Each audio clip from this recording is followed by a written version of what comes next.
मित्रांनो, तुम्हाला माहीत आहे का, आपल्या महाराष्ट्राचा चेहरा मोहरा आता पूर्णपणे बदलतोय. कालपर्यंत जी गावं किंवा छोटी शहरं होती त्या आज मोठ्या IT कंपन्या, चकचकीत रस्ते आणि आकाशाला भिडणाऱ्या इमारतींमध्ये उभे राहत आहेत. आज आपण अशाच 10 शहरांबद्दल बोलणार आहोत ज्यांनी विकासाच्या बाबतीत चक्क मुंबईलाही मागे टाकायला सुरुवात केली आहे. या लिस्टमध्ये नक्कीच तुमचं एक शहर असणार आहे. त्यामुळे हा व्हिडिओ शेवटपर्यंत नक्की बघा, कारण आजची लिस्ट पाहून तुम्हालाही नक्कीच अभिमान वाटेल. चला तर मग सुरुवात करूया. 10व्या क्रमांकावर येतं कोल्हापूर, म्हणजे दक्षिण महाराष्ट्राचं खरं हृदय. आपल्याला कोल्हापूर म्हटलं की लगेच आठवतं कोल्हापुरी चप्पल, तांबडा पांढरा रस्सा आणि देवीचं नाव. पण आजचं कोल्हापूर फक्त इथपर्यंत मर्यादित राहिलं नाही. हे शहर आता हळूहळू एक मजबूत मॅन्युफॅक्चरिंग हब बनतंय. टेक्स्टाईल इंडस्ट्री, साखर कारखाने आणि शेतीवर आधारित उद्योग इथे मोठ्या प्रमाणात वाढत आहे. इतकंच नाही तर आता कोल्हापूर IT सेक्टरकडे वळायला लागलं आहे. सांगली आणि इचलकरंजीकडे शहराचा विस्तार वेगाने होतोय. येणाऱ्या काही वर्षात कोल्हापूर, सांगली आणि इचलकरंजी मिळून एक मोठी मॅक्रो सिटी तयार होऊ शकते. परंपरा जपून आधुनिकतेकडे वाटचाल करणं हीच आजच्या कोल्हापूरची ओळख आहे. 9व्या क्रमांकावर आहे सोलापूर. एकेकाळी श्रमिकांचं शहर म्हणून ओळखलं जाणारं सोलापूर आज पूर्णपणे बदललंय. स्मार्ट सिटी मिशनमुळे शहरात मोठ्या प्रमाणावर विकास सुरू आहे. रुंद रस्ते, फ्लायओव्हर्स आणि चांगली कनेक्टिव्हिटी हे सोलापूरचं मोठं प्लस पॉईंट आहे. पुणे सोलापूर आणि सोलापूर हैदराबाद हायवेमुळे लॉजिस्टिक आणि ट्रान्सपोर्ट या व्यवसायाला जोरदार चालना मिळाली आहे. सोलापूरच्या चादरी आणि गार्मेंट्सना आता आंतरराष्ट्रीय बाजारात मागणी वाढते. त्याचबरोबर मोठे सोलर प्रोजेक्ट्स इथे येत असल्यामुळे रोजगाराच्या नवीन संधी निर्माण होत आहेत. हळूहळू सोलापूर स्वतःची एक आधुनिक आणि इंडस्ट्रीयल ओळख तयार करत आहे. 8व्या क्रमांकावर आहे कल्याण डोंबिवली. पूर्वी हे शहर फक्त मुंबईचं सबर्ब मानलं जायचं, पण आता ते चित्र बदललंय.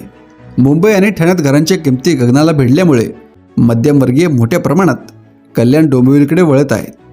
येथील लोकसंख्या वाढते आणि त्याचबरोबर सुविधासुद्धा. मेट्रो लाईन सुरू झाली की ठाणे, भिवंडी आणि कल्याणमधला प्रवास सोपा होईल. कल्याण रिंग रोड प्रकल्पामुळे वाहतुकीचा मोठा प्रश्न सुटणार आहे. या सगळ्याचा थेट फायदा रिअल इस्टेटला मिळतोय. येत्या काळात कल्याण डोंबिवली हे एक स्वतंत्र आणि महत्त्वाचं शहर म्हणून ओळखलं जाईल, यात शंका नाही.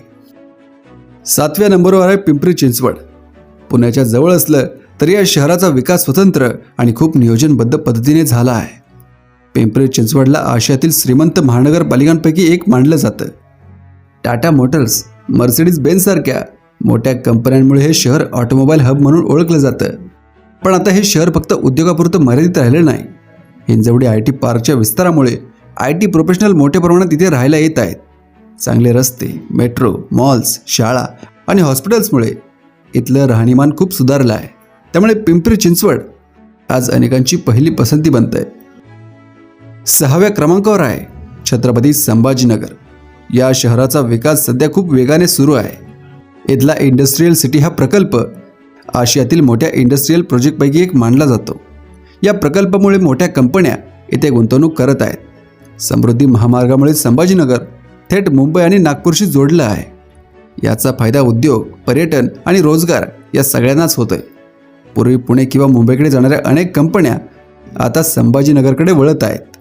मराठवाड्यासाठी हे शहर एक विकासाचं केंद्र बनतंय आणि भविष्यात याची भूमिका आणखी मोठी होणार आहे. 5व्या क्रमांकावर आहे ठाणे. पूर्वी ठाणे म्हणजे मुंबईजवळचं एक साधं शहर असं चित्र होतं, पण आज ठाणे एक स्वतःचं ब्रँड बनलं आहे. घोडबंदर रोड परिसरात उभ्या असलेल्या उंच इमारती, लक्झरी प्रोजेक्ट्स आणि मोठी हॉस्पिटल आणि कॉर्पोरेट ऑफिसेसमुळे ठाण्याची ओळख पूर्णपणे बदलली आहे. मुंबई वडोदरा एक्सप्रेसवे, मेट्रो आणि रेल्वे कनेक्टिव्हिटीमुळे ठाणे एक महत्त्वाचं बिझनेस हब बनत आहे. अनेक लोक आज मुंबईपेक्षा ठाण्यात राहणं पसंत करतात, कारण इथे लाईफस्टाईल चांगली आणि प्रवास तुलनेने सोपा आहे. भविष्यात ठाण्याचा विकास आणखी वेगाने होणार आहे. 4थ्या क्रमांकावर आहे नाशिक. नाशिकचा विकास खूप शांतपणे पण सातत्याने होत आहे.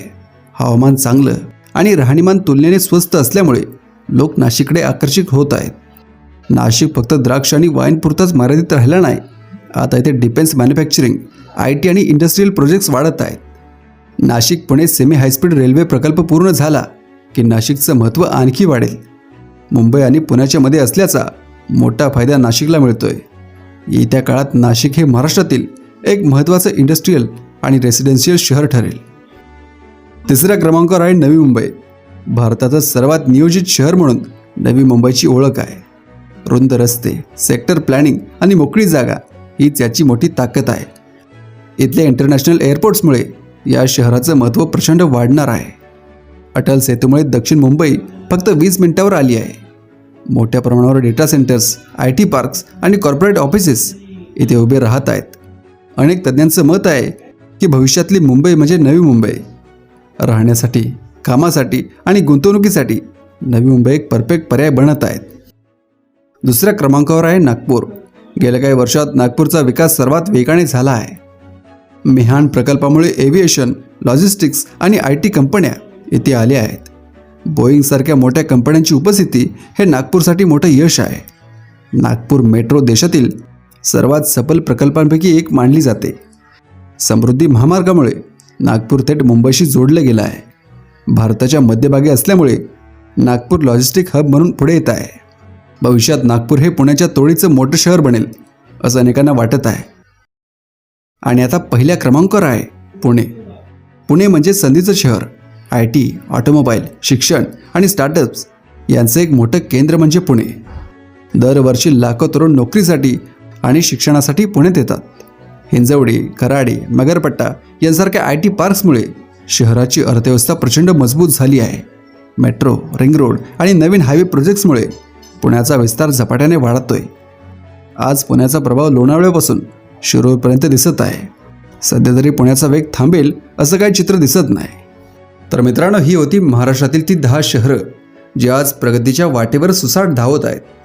पण हा व्हिडिओ संपवताना मला एक महत्त्वाची गोष्ट सांगावीशी वाटते. ती म्हणजे आपण जेव्हा विकास हा शब्द वापरतो तेव्हा याचा अर्थ फक्त सिमेंटची जंगलं, काचेच्या इमारती किंवा मोठे हायवे असा होत नाही. खरा विकास तोच असतो जिथे सामान्य माणसाला रोजगारासाठी आपलं घर सोडून लांब जावं लागत नाही.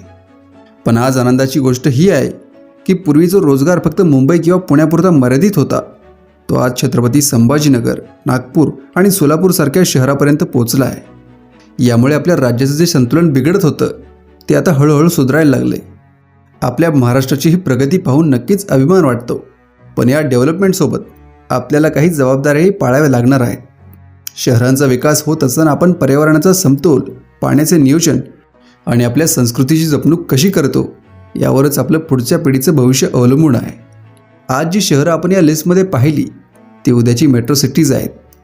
तुमच्या मते या 10 शहरांशिवाय असं कोणतं शहर आहे ज्यामध्ये पुढचं मोठं शहर बनण्याची क्षमता आहे? कदाचित तुमच्या शहराचं नाव या लिस्टमध्ये नसेल, पण तिथे सुरू असलेल्या एखाद्या विकास प्रकल्पामुळे ते शहर पुढच्या काही वर्षात नक्कीच नाव कमावेल.